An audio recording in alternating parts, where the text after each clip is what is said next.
Greetings and welcome back once again. This is Amuna, and I'm coming to you with a reading report. I came across an article. Now he has made it to the Grio, and this is an opinion lifestyle piece that says how pseudo love guru Kevin Samuels exploits the vulnerability of Black women. The opinion in a racist, white supremacist environment, Samuels assertions only affirm an Anglo-Saxon ideology using Black women as an easy scapegoat. And this is written by someone named Eartha Hopkins last week. Kevin Samuels is a YouTube sensation and self-appointed professional image consultant. That's end quote, quote unquote. I can't already. The first sentence she came out swinging. His meteoric rise to fame on social media arose from his slick-tongued comments aimed at, in particular, Black women. Second sentence, still gunning. His advice to modern Black women searching for a, quote, high-value man, end quote, mixes hard truths with a dose of entertainment. His platform opens a space for much-needed conversation, addressing women's accountability in relationships. However, his framework is rooted in an imperialistic worldview that subtly reinforces anti-Blackness. Like so many YouTube experts before him, he exploits the pain and vulnerability of Black women's quest for love while the world watches in amusement. In his platform, Samuel says his perspective represents the modern high-value Black man while cautioning women opposing his perspective. In a racist white supremacist environment, Kevin Samuels' assertion only affirms an Anglo-Saxon ideology using Black women as a scapegoat or an easy scapegoat. What are your thoughts so far? What are your thoughts so far? Let's keep reading. Unrealistic expectations. Samuels maintains the market, quote unquote, defines a high-value man by 6 core principles. A man's ability to earn at least $10K monthly, earning of $10K monthly over the course of 5 years, acceptance from a group of other high-value men, access to a fraternity-like network, an accepted prominent position by society, the ability to be of use by other high-value men. This person, they all the way opinion piece. The caveat is that his definition makes former President Donald Trump look like a promising suitor. Suppose Black women take his advice at face value. In that case, it creates an unrealistic aspiration of seeking a Black male partner, with the median income for Black male being $814 a week and only 10% of America's total population of men earning 6 figures, not to mention incarceration rates for Black men are double that of white men in the U.S. It's nearly impossible for these men to qualify for the remaining principles. See, I'm trying not to put in my 2 cents because this is already an opinion. So if y'all hear me just pause for a second, that's me trying to hold it together. Rather than use these statistics as a guiding post to compel Black women to reframe their definitions and expectations of potential Black male mates, he exploits them. He capitalizes off of women's desires for stability by comparing Black men against a biased white male standard. Those who do not qualify financially are deemed average, or average at best. The basic premise places Black men in a seemingly undesirable position by default. Samuel's positioning thus leads women down a dead-end path to seek an unrealistic minority of the male population. When I spoke one time, I called into a panel and they were talking about Kevin Samuels, and I spoke about statistic in context. This was an illustration of putting a statistic back into context. But oftentimes many people who adhere to some of the things that he's saying would rather not do so because it's going to have to... Actually, I was told my argument was too, quote, nuanced. I'm like, how are we having this discussion without all of these outlying factors that are really not outlying? They're contributing to the numbers that we are actually seeing on the screen. So without talking about them, we're doing the conversation injustice and really sending people on a wild goose chase. But let me continue. Objectification of women. To add fuel to the fire, Kevin Samuels often ranks his guests using his coined term their sexual marketplace value. I used to listen to Jim Rohn.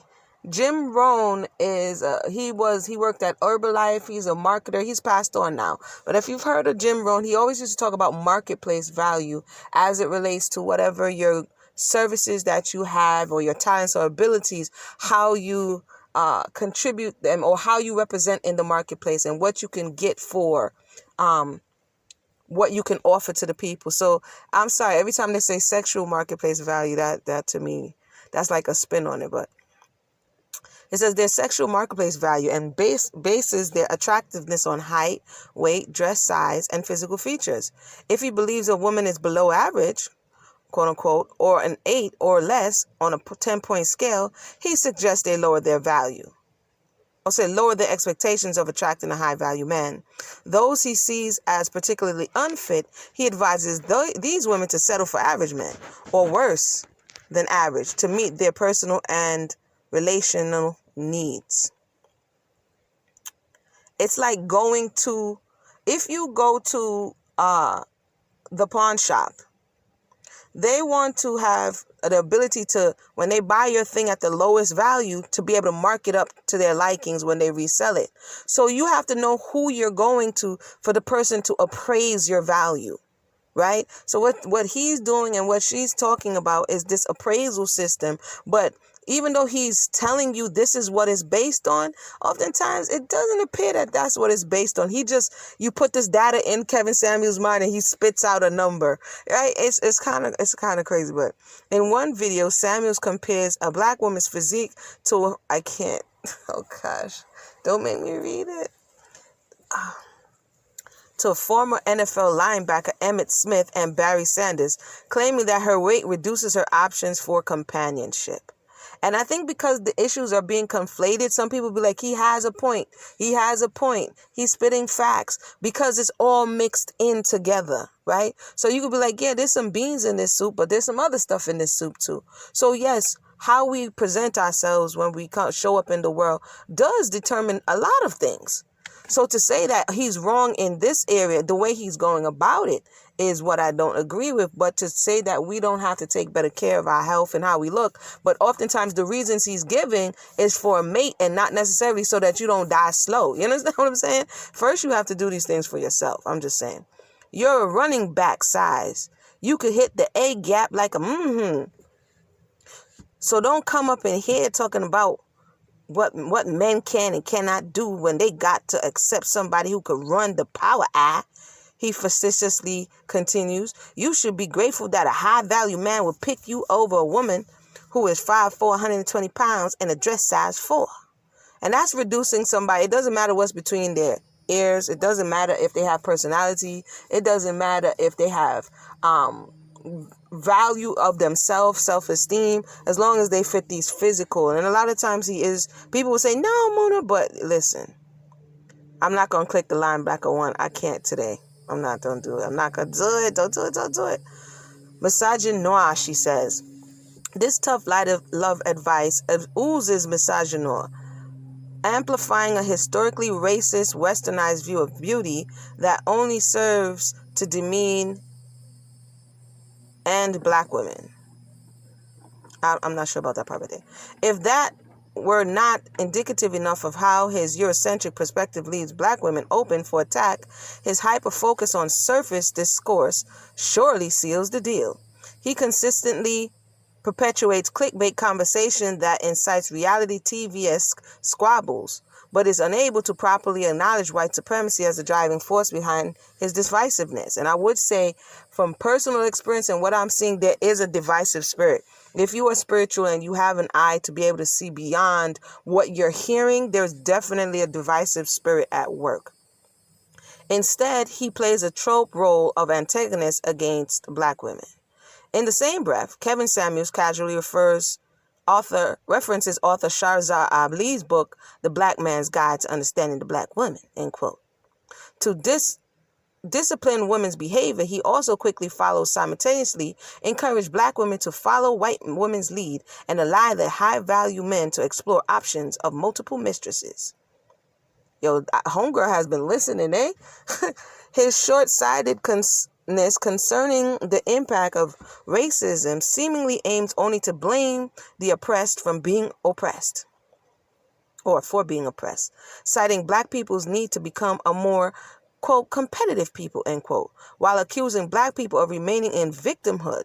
Samuels recently appeared as a guest on the Lapeef Let's Talk show, where he provided his insight on women feeling pressure to showcase their beauty standard. When asked about racism, he replied, "It's not about racism. It's about winners and losers."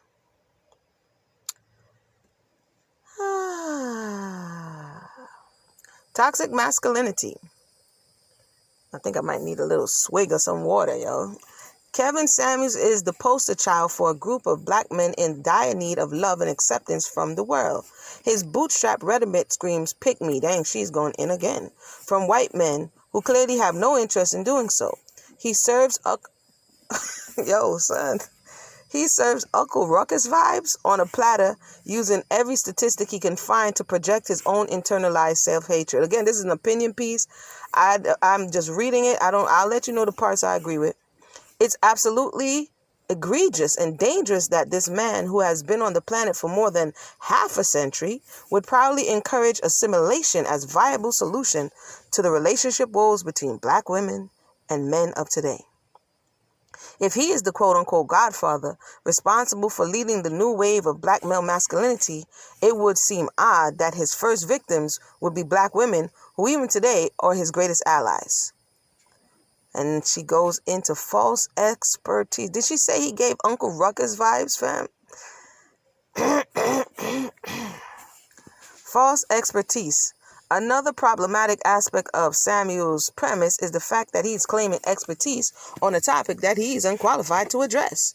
According to... No, she didn't go to the LinkedIn. I need a swig, yo. I need a swig of water, peoples. Hold on.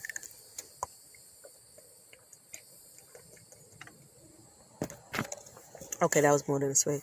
According to LinkedIn, he studied chemical engineering and had a series of roles before becoming an image consultant. With no background in marriage and relationship therapy, psychology, gender-related issues, or anything relevant to his platform, he spews out advice, quote-unquote, devoid of social concept. Yes, that part is true. He blatantly ignores gender and racial socialization and refuses to address the history of racist, sexist ideas of the role of societal oppression of the way black women are viewed. He perpetuates deep-seated and inherently flawed myths and stereotypes of black women. These viewpoints only serve to confirm that black women lack value outside of their sexual appeal. Samuels uses a distorted, uninformed lens to spread a harmful agenda. By doing this, he joins the ranks of other fake relationship experts who are deficient in actual expertise, but who have a lot to say about what black women need to do in order to, quote, get a man, end quote. In an age in which anyone can get a platform, no matter how unqualified they are, men such as Samuels are profiting off of racist and sexist narratives that justify the main mistreatment of black women. And then she went for the internalized hatred. Let me see how much we got. Oh, yeah, we almost done. Internalized hatred. When black women allow pseudo-relationship gurus like Samuels and others to determine their value and potential partners, they open themselves to continuous self-infliction. This leads to tragic self-esteem levels and decision-making rooted in opinion-based information rather than facts. When it comes to love, unfortunately, there is no Eurocentric rubric capable of quantifying this. When it comes to love, unfortunately, she said that already. One must also consider the source of any given advice. Is the source adequately educated? Does the source have the necessity or necessary... Does the source has the necessary... What is wrong with me? Does the source have the necessary cultural lens and experience to provide consultation? And have they themselves healed internal trauma? I said that really loud. I emphasize that part. To project others down the right path of love. It's hard to tell when advice is sought from an overnight Instagram and YouTube celebrity who may fizzle out of the frame once he faces his own internal demons. Sorry for fumbling at the end. My eyes is getting a little. But you see this last part here, this concern here. She was taking jabs. She was definitely taking jabs. But the source, and that's why I did, and I'm going to put the link in the description below. I went to the source. I wanted to see what many people were telling me. Oh, go back to the beginning. So I did. I think I did like 4 videos listening to him tell us about the source, his source. This is his testimony about where he's coming from in life. And once I did that, I was able to understand for myself where the person is coming from and the nature of the advice that we're receiving. Oftentimes we get advice and we don't know. Like I said, he's kind of like the fox without the tail. It doesn't sound like he is healed. He's projecting a lot of inadequacies, shortcomings, and finding a way to resonate with others who may have or are at that present space in their life. And because the narrative at this point, not what it was before, but at this point, the narrative is based around scapegoating. Like she said earlier in the article, you have someone to scapegoat. It's easier to come around the table and talk about the other. Because then if we talk about the other continuously and we give ourselves as this criteria, then anything that happens after that, it's their fault, right? If you get yourself together and you a high value man and she doesn't step up, that's her fault. You understand what I'm saying? So yeah, there's definitely something nefarious in the air. I know a lot of people have gotten a little bit in their feelings, but if we cannot have this discussion about what's actually happening, that's letting you know that whatever is happening is problematic. Because if it was good and right and exact and above board, it shouldn't be so divisive. It shouldn't be so, it shouldn't have the opposite effect of what you say it's supposed to have. So with that said, I know that was a bit of a long article. Thank everybody for tuning in, and tune in once again. Thank you for liking, subscribing, and sharing. This is a